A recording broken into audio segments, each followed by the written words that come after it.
Well, now we have come to the third session of our forum today, which is split up into two parts. The first part is a case study of the European area. And to speak about this, we have the head of the international relations at the Austrian Energy Regulatory Authority, or E-Control, Mr. Dietmar Prinzdorfer, to share with us his insights and also his experience. Please give him a hand.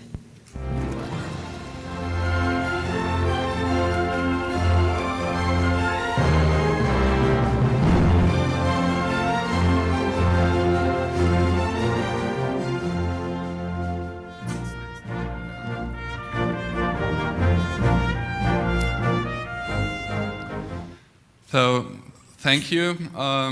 In the beginning, I also would like to thank the energy regulator of Thailand for the kind invitation to this very interesting and important forum.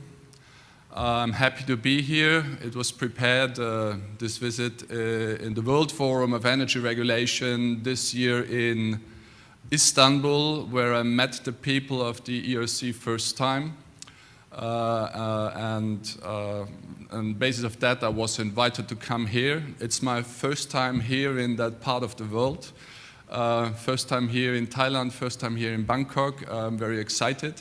So thank you for the invitation. I was listening carefully to all the presentations, and it's a challenging project to do a market integration in the energy sector. We at Europe, we also started with the energy market integration, let's say 2 decades ago, or maybe even longer, because the European Union, those who know it a little bit, is based on bringing the energy markets together. The European Union is built on a union for developing a joint market on steel and coal. Later on, we developed the European Union also in terms of the nuclear power, and all of other issues regarding energy were step by step, brought into European policy. But only the final consumer didn't have a benefit for a very long time. And in the 1990s, the former president of the European Commission, Mr. Jacques Delors, said also that the benefits of free markets of trade should also apply to the energy products, electricity and natural gas.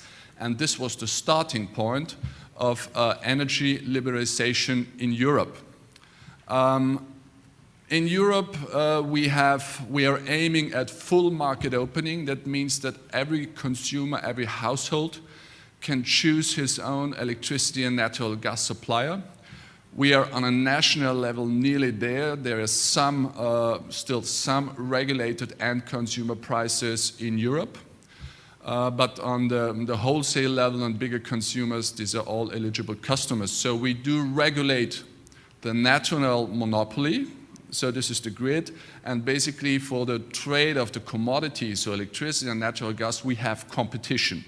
So it's a mix of ex ante and ex post regulation, which brings a couple of challenges, because in the ex ante regulation we prepare the rules and set the tariffs, and ex post is more for the competition part, whether they have applied it properly. Secondly, what is important to mention here, that we have in Europe a synchronized grid. So we don't have these AC-DC converters on the national borders. So mainly from Portugal to Bulgaria, we have a synchronized grid. Only in some parts of Europe, they're still not synchronized. So there's one island in Albania and maybe some other parts of Europe not synchronized. But this is a big technical difference that allows us to operate the grid more securely and provide security emergency services to the neighboring countries, and has also a huge impact on the market model. My topic for today is the way forward to create liberalized regional energy markets, and the UK is an example. This is the agenda. I will start with some general things, and then I'll speak about 3 important issues. You have that addressed also already today. Basically, you need 3 things. You need some bodies, that they work on this process, this project. You have to develop have to develop harmonized rules, and you need a framework for building a new infrastructure. Very often I use this slide about energy market liberalization. This is a process, yeah, and also in Europe we are not in the goal. We have not finished yet. So when we compare it with a 110 meters hurdles race, yeah, maybe we currently jumped about the 5th or 6th hurdle and now running with full speed to the next one, but we're still not there. Yeah? And we'll talk about it. And I said to you that Mr. Jacques Delors, the former Commission President, said we should also offer the benefits of free trade and the market to European consumers, and this was in 1992. Yeah? It took us 6-7 years to prepare the first directives. It's a European legal instrument to prepare for the first set of legal rules in Europe. And we have now 2015, and it will take another couple of years until the wholesale markets will be fully running and fully integrated and everything is settled. So it's a lengthy process, and then we'll continue with other things. What I say, it's an ongoing and a long process. We are not there yet, not in Europe, even we have well developed, and we need a long time to continue to work. So actually for regulators, I would say my job is secure and safe, and yours as well, and even those who are young will work in that business to harmonize rules and regulate markets until they are retired like me. So this is safe business.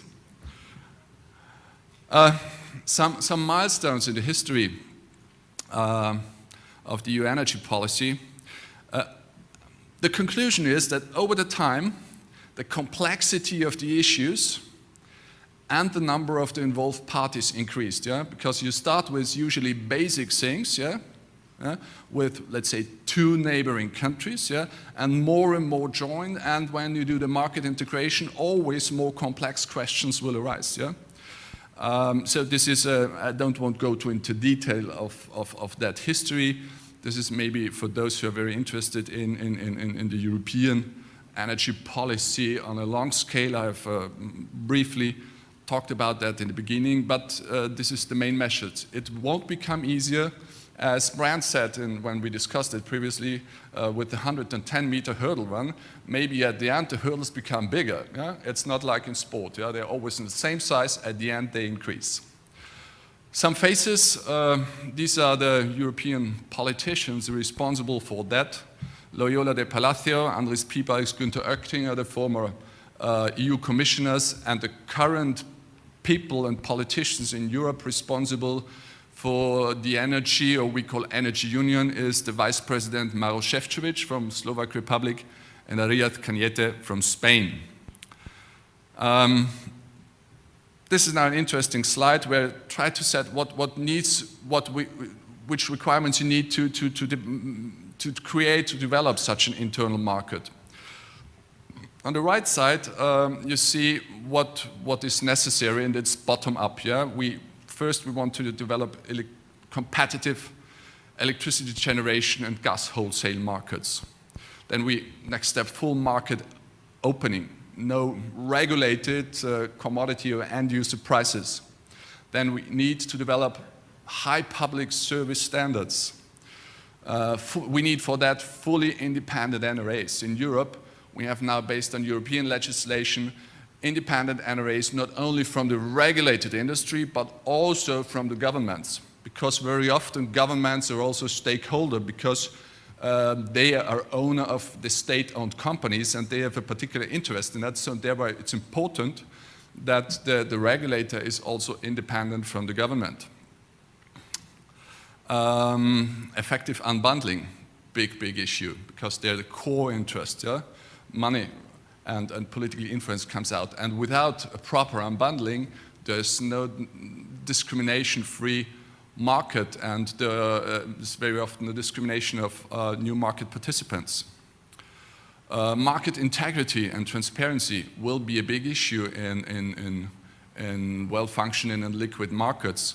In Europe, we just will start on 7th of October with a new regime of market monitoring, where basically all transaction data all transaction data in the European electricity market will be reported into a database which is operated by the European Agency for the Cooperation of Energy Regulators, ACER. And they will do then checks whether there is market manipulation and things like that. So the 7th of October will be a very interesting day for the European energy regulation when we start that big project. We need to be consumer-oriented. We need to maybe adapt our target models for electricity and gas. Now we have a target model based on intraday, day ahead, and long term, which was designed in a world where we had a lot of base load and a couple of peak load generation, and where the consumption is quite predictable. But with intermittent generation, a lot of renewables, where the consumers come also producers when they put PV panels on their roof, or things like that, the so-called prosumers, this world changes. And maybe we need to adapt and change our market models. We have heard that New Zealand is the energy market, is the energy-only market, as is Europe. But we have some capacity regimes here and there. Do we need that, or do we simply need to reduce the time frame for day ahead, not 24 hours, because wind forecasts and sun forecasts is not that predictable, and we need to have a shorter time frame for this day ahead. Maybe it's only 4 hours ahead, things like that. So this is a challenge. We need appropriate governance structures for European players in the internal energy market. So maybe this is an advantage of Europe compared to your region here, because we have the European Union, which is already a political union, and we have those governance models that on a European level we can decide on legislation, which is not so easy here. Maybe the difference is that it's equally painful to develop rules, here as there, but then once the rules are here, it's easier to monitor and to enforce them in a political union like European Union, and this is an issue has to be solved institutional in that area. New infrastructure needs to be built. We have a model there, come to that later on, and then the trickier challenges are harmonized data requirements, cybersecurity issues, and at the end of the day, the convergence of national legislation in these areas. So once again, the requirements for the development of an internal market are the creation of new bodies. In Europe, we have ACER. This is the Agency for Cooperation of Energy Regulators, official body, and the ENTSOs, the European Network of Transmission System Operators. We have one for electricity. This is ENTSO-E. I will talk later on about ENTSO-E, but we have also ENTSO-G, which is the gas TSO body. We need to develop harmonized cross-border market rules. Explain that our concept in framework guidelines developed by the regulators and network codes then implemented and prepared by TSOs. And then we need a framework for coordinated infrastructure development. So this is my agenda. I will go now into the new bodies. So in 2011, based on a European piece of legislation, which was adopted in 2009, the so-called Agency for the Cooperation of Energy Regulators was established, ACER. It has a seat in Ljubljana in Slovenia, and ACER is responsible for the development of non-binding framework guidelines as a basis for later on network codes. And in ACER, all NRAs, national regulatories of the European Union, are represented.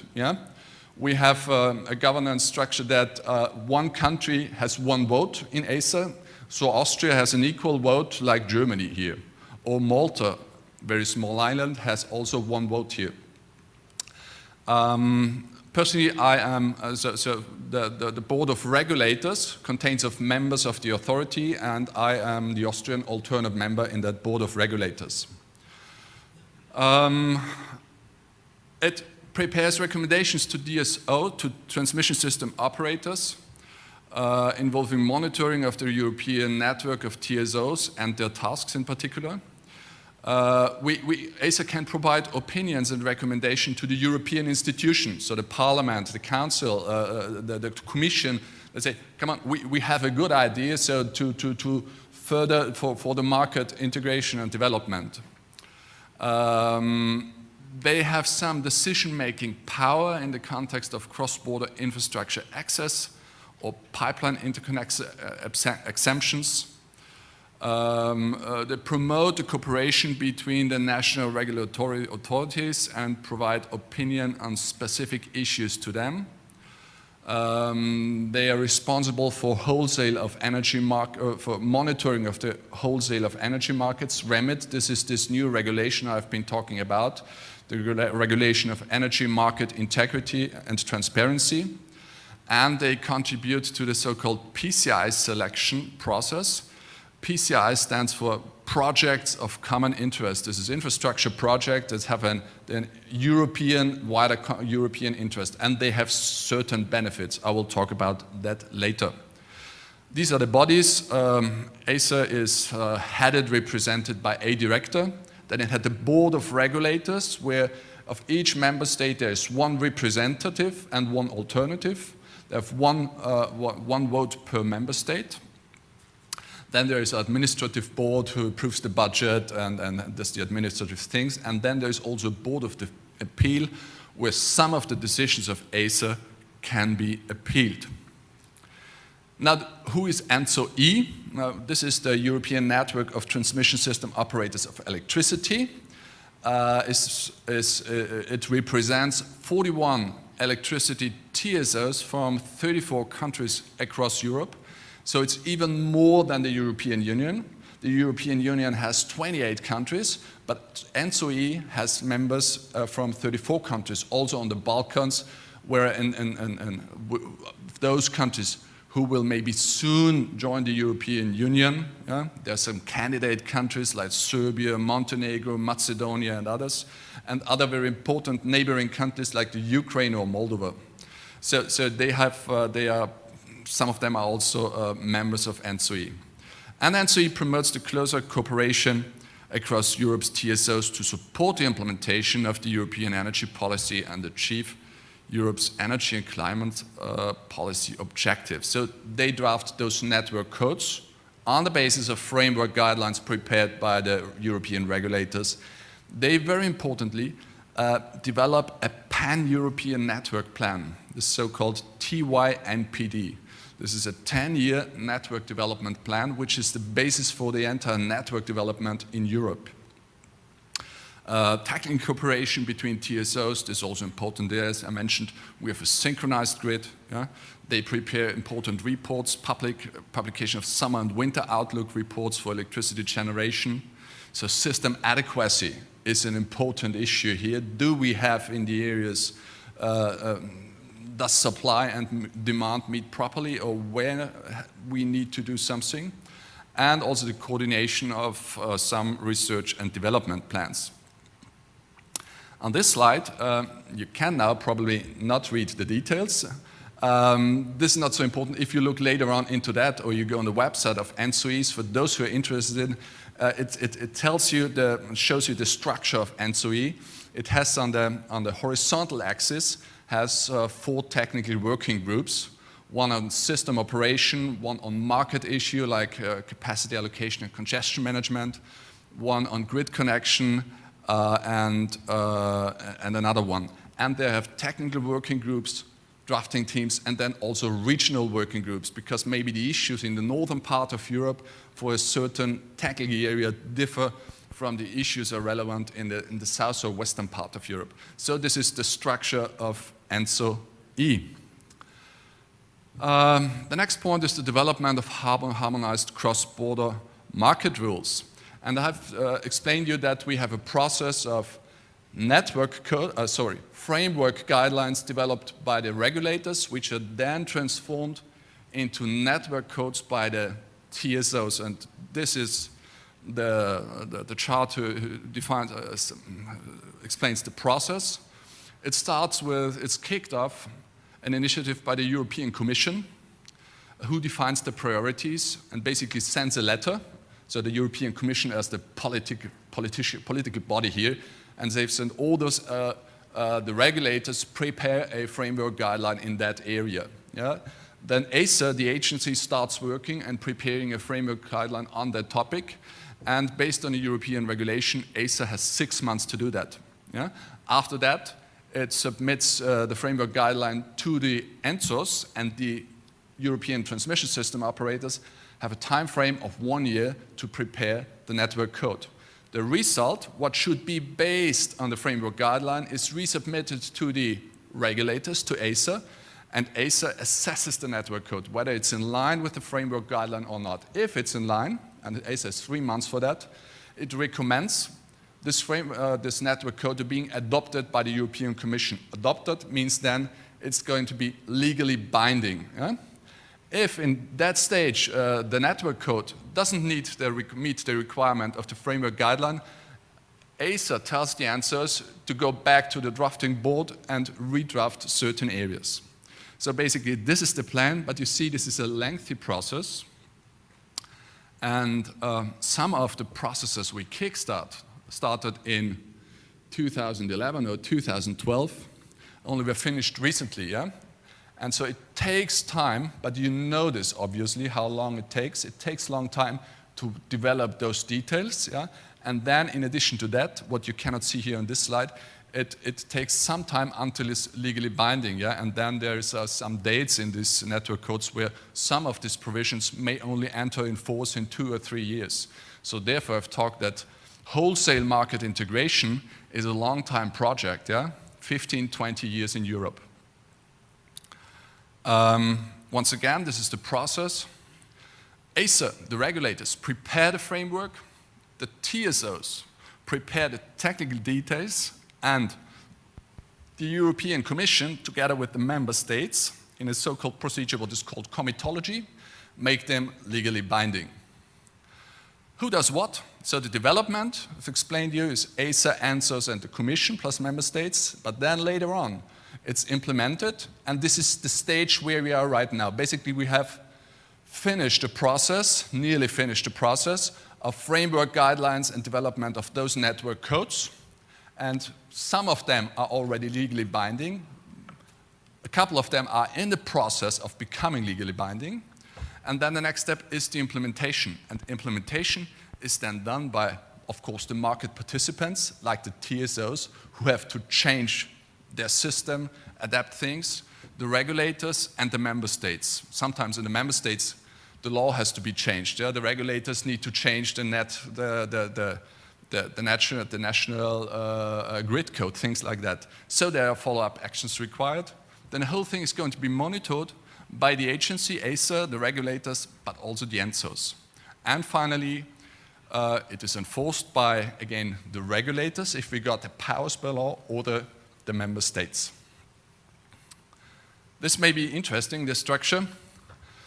In electricity only, in gas I have not prepared this picture, but it would exist.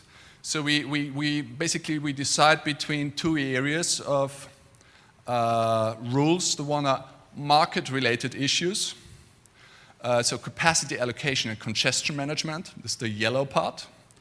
Balancing is the red part. These are market-related issues. And then technical operational aspects, yeah?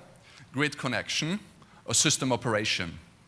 I like to go into the detail now. So we have prepared in the beginning what's very important, and this designs more or less the market model, the so-called framework guideline on capacity allocation and congestion management.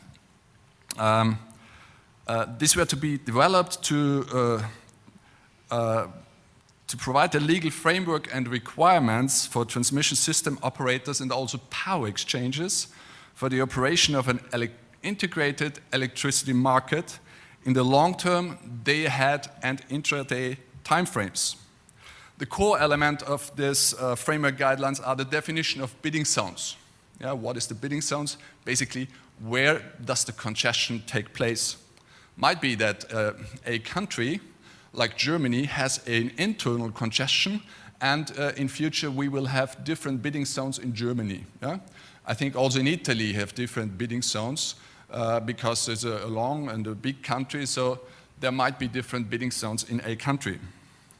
Then the calculation of capacities between these bidding zones should maximize the possibilities to trade between bidding zones, taking into account the limitations of existing network infrastructure. So capacity calculation should be efficient, transparent and strongly coordinated among TSOs. So the flow-based capacity calculation should be applied in the highly meshed networks, whereas NTC, so net transmission capacity, is set in those networks which are less meshed. Then we need an efficient allocation of cross-zonal capacity. So in the forward time frame, cross-zonal capacity should be allocated through explicit auctions in the form of physical transmission rights. And for the intraday time frame, cross-zonal capacity should be allocated through implicit auction allocation, which can be complemented with implicit auctions in specific areas. So this is for the, let's say, the core of the market model is the capacity allocation and congestion management. The other very important thing, of course, is balancing. Yeah? Usually, balancing is an important issue tool for operate the grid. Yeah? Without a balancing regime, we could not maintain and operate the system because we would never. It's so difficult to meet supply and demand. That's why we need a complex balancing regime for handling basically the most standardized product in the world. This is electricity with 50 hertz. Yeah? It's very standardized, but we need very technical and big and important rules that we do not have blackouts. So balancing is an important, a big issue. Here the challenge is that we harmonize the national balancing regimes and to establish also cross-border balancing market as a very, very important tool for market integration. In Europe, this piece of work is, let's say, the less developed one. It was only adopted by ACER a few months ago, and it will take time until it is also legally adopted, because the European Commission will only put it on the agenda next year and discuss it and adopt it in an ongoing discussion of electricity security of supply issues. So this is the final, let's say the final balancing is the final building block in the creation of an integrated market. Grid connection. So the objective is to develop a harmonized electricity grid connection regime that will support a more efficient and secure system operation. And I have shown here what are the areas which are covered in the grid connection issues. So we have here a network code for the requirements for grid connection applicable to all generators. That's tackling the standard what generators have to fulfill if they want to be connected to a synchronized European grid, beginning from a PV panel, maybe a smaller one, maybe not all, until a big nuclear power plant. Network code on demand connection, and also network code on high voltage direct current connections and DC connected power market modules. Finally, the fourth part, the fourth framework guideline addresses system operation. The objective is to develop a harmonized system operation regime considering past experiences, for example, coordination issues, and future challenges. Renewable integration is maybe the biggest future challenge in Europe. Enabling at the same time the proper functioning and technical evolution of the European electricity market and transmission network through coordinated action from TSOs, distribution system operators, and grid users. The network code is split in the framework guideline addresses 4 topics, which is translated into 4 network codes. Is operational security, operational planning and scheduling, load frequency control and reserve, and a code also on emergency and restoration. this is about the rules of cross-border, harmonizing cross-border rules. The next challenge and important issue is to develop a framework for coordinated infrastructure development. And basically we have here also a new tool, a model, a way forward. Maybe it's not the best one, but it's a good trial, yeah, to manage that. So based on a piece of legislation, in Europe we developed 12 energy infrastructure priority corridors, 5 for electricity, the rest for natural gas. And based on this piece of legislation, we develop basically a list of projects of common interest. Yeah? So this is important. Maybe you have also in the previous presentation, I've seen these projects important for the development of your regional markets. You have a process, and this is, let's say, a European process for that.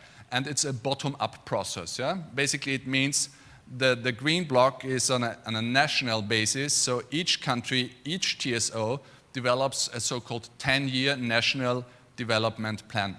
Yeah? So the TSO, together with the regulator, say which kind of infrastructure do we need to build in the next 10 years. And this process is repeated every year or every other year. So it's a rolling process that it's always continuously updated.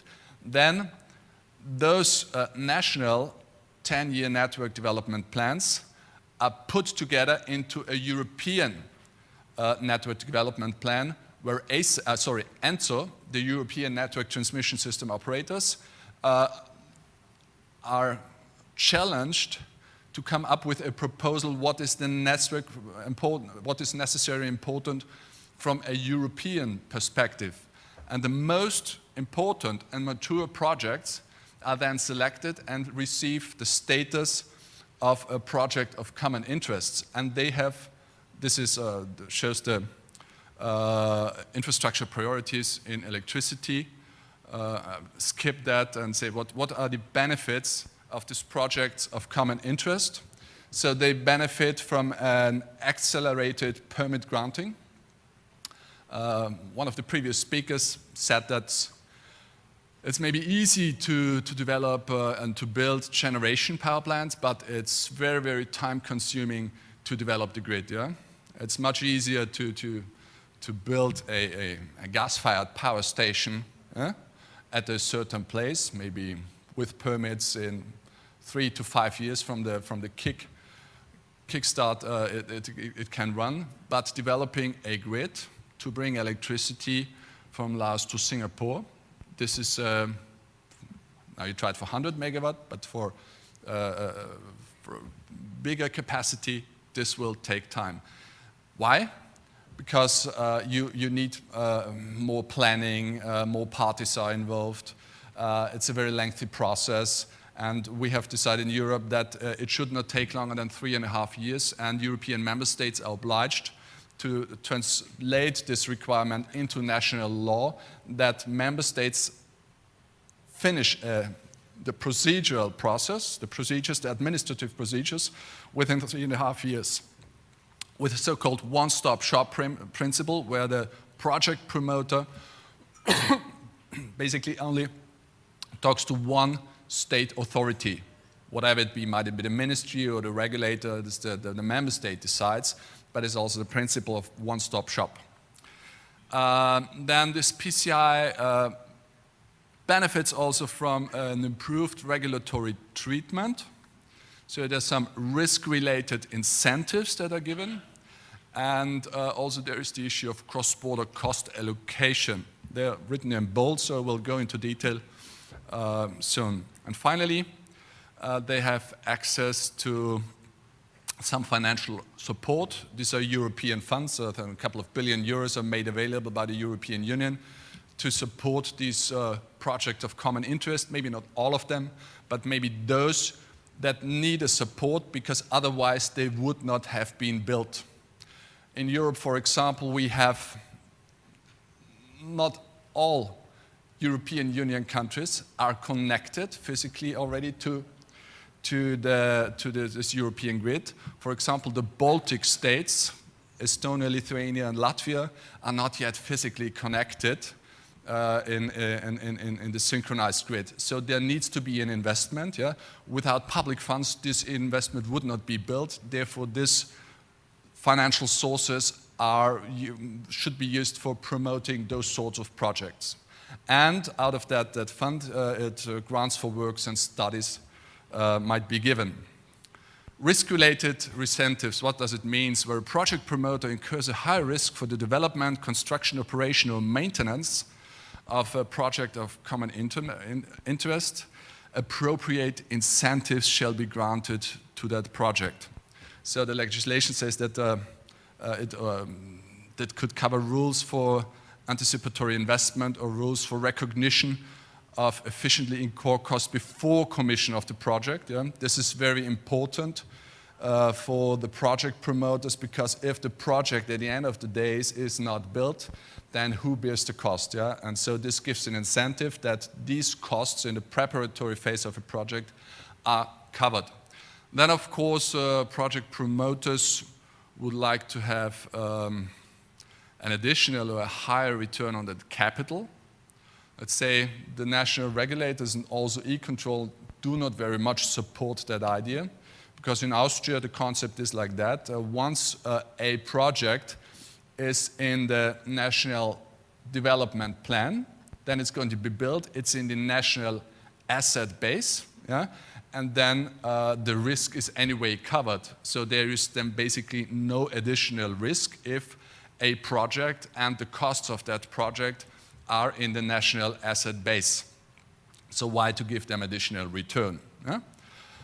And then any other measures deemed necessary and appropriate, which are more than organizational administrative issues. So there's some risk-related incentives, I think in particular in the preparation phase of the project, that need somehow to be covered, that project promoters pick up those projects and follow up these projects, and hopefully some or all of them can at the end of the day then be built.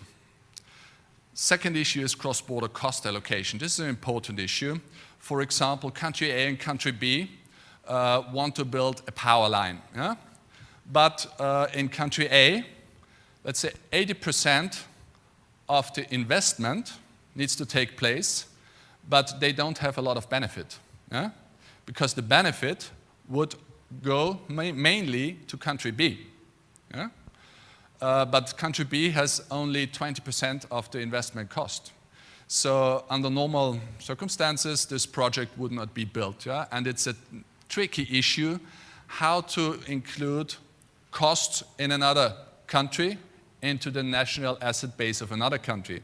So this piece of legislation developed this so-called cross-border cost allocation principle, where in the beginning there needs a cost-benefit analysis is done, and then this possibility of cross-border cost allocation, it only applies if there is a negative net benefit in at least one country. Yeah? If some countries still have a positive net benefit, yeah, but it's not quite 100% balanced, then this principle doesn't apply. But if there is a negative net benefit, the principle of cross-border cost allocation applies. It functions in a nutshell like that. So the costs are putting on the table, then it's calculated what would be the impact on country A and country B. Then the two regulators, together with the involved TSOs, try to reach an agreement. If they do not reach an agreement within 6 months, then it's accelerated to ACER, the European agency, who decides at the end of the day. So this is the principle of cross-border cost allocation. Finally, I can conclude. The EU energy law fosters integration of electricity and natural gas markets, notably by establishing planning tools and enhanced institutional and operational coordination. We have ACER, the European body which institutionalizes regulatory cooperation on cross-border issues. However, NOAs will also need to reinforce bilateral and multilateral coordination. Yeah, it doesn't mean, as we have ACER as European bodies, we do not talk anymore to our neighboring NRAs. Yeah? When you have a market integration, yeah, then you have, we in Austria facing the situation that we We talk a lot to ACER, but also we talk even much more over the time with our neighbors, yeah? Because the technical details have to be sorted out on a bilateral basis still. And only ACER provides the framework, yeah? And if there are troubles, there's a possibility to sort out the issues at that level. The infrastructure regulation, I wrote here deals somehow with leftovers, financial and regulatory benefits, and faster approval procedures for projects of common interests, but maybe also European cross-border transmission tariff would be even better, because if the principle that a national transmission tariff, yeah, is paid by the national consumers, by cascading this tariff down on the distribution net, the different grid levels, then to the final consumer, this must also be true on an even bigger level. So maybe this is also an issue is to be addressed. But the political will is necessary for that, because very often countries and companies say we want to be independent and we want to have control over companies. And in case of emergency or political developments, we don't know. So that's why there is less appetite for such developments. Harmonization of rules and infrastructure development are quite time-consuming. It will have taken the European Union more than 15 years to develop a well-functioning wholesale markets. So that are my conclusions. The last slide, I said the 7th summit. Yeah? We started discussing with third-party access. So we do not have the single buyer model. So we have a multi-buyer, multi-seller model. This is maybe also a big difference between some of your countries and the European Union. We have to create independent NRAs. We focus on energy. The focus is on the consumer, to find the right balance between the necessary interest to cover the costs of the generators and the grid owners, and on the other side, what can the customer afford and pay to maximize, then optimize and maximize the outcome for the economy. Renewable integration, quite a challenge. Infrastructure development, big political issue. Wholesale market integration. And the 7th summit, maybe there are others, we don't know.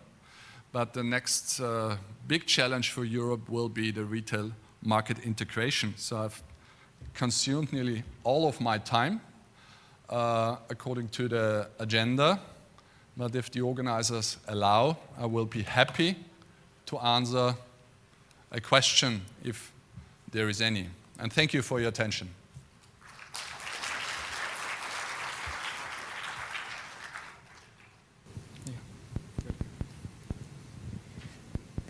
Are there any questions? Okay, well, thank you so much. I've answered those. Thank you very much.